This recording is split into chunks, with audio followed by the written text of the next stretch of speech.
আসসালামু আলাইকুম বন্ধুরা, তোমরা সবাই কেমন আছো?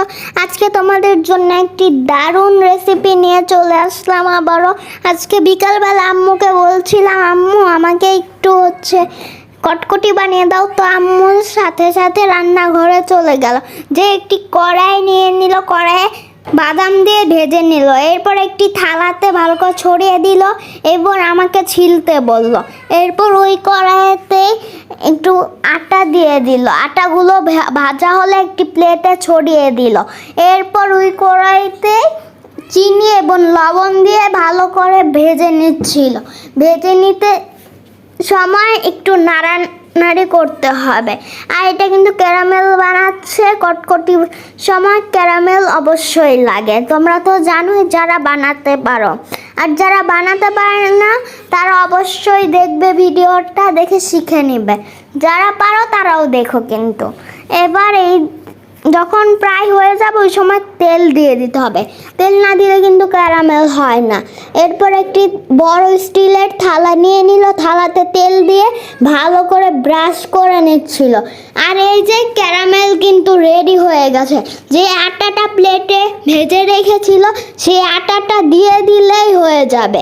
বাস নাড়াতে হবে খালি, এই যে হয়ে যাবে। নাড়াচাড়া নাড়াচাড়া, দেখো কি সুন্দর হয়েছে, কালারটা দেখো।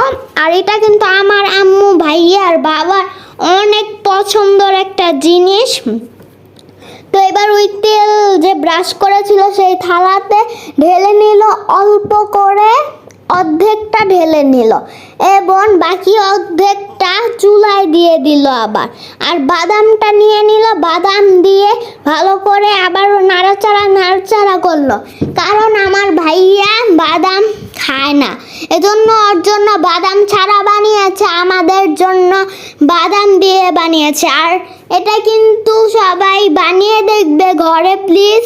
এটা অনেক মজার রেসিপি, আর ভালো লাগলে লাইক সাবস্ক্রাইব করে যেও।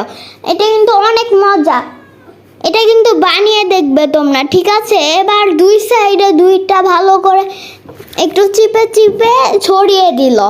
এটা কিন্তু অনেক মজা, ট্রাই করে দেখবে কিন্তু। আর ভালো লাগলে লাইক সাবস্ক্রাইব অবশ্যই করবে, নাহলে কিন্তু আমি আর তোমাদেরকে ভিডিও দিব না। আর জানি তোমাদের আমার ভিডিও অনেক ভালো লাগে, অনেক দিন ছাড়িনি। তো তোমরা কিন্তু অবশ্যই লাইক সাবস্ক্রাইব করবে, নাহলে কিন্তু আমি আর ভিডিও দিব না। তো এই যে আম্মু কিন্তু এই যে তুলে নিল কটকটিটা, দেখো কি সুন্দর আর কত লোভনীয় হয়েছে। এবার আম্মু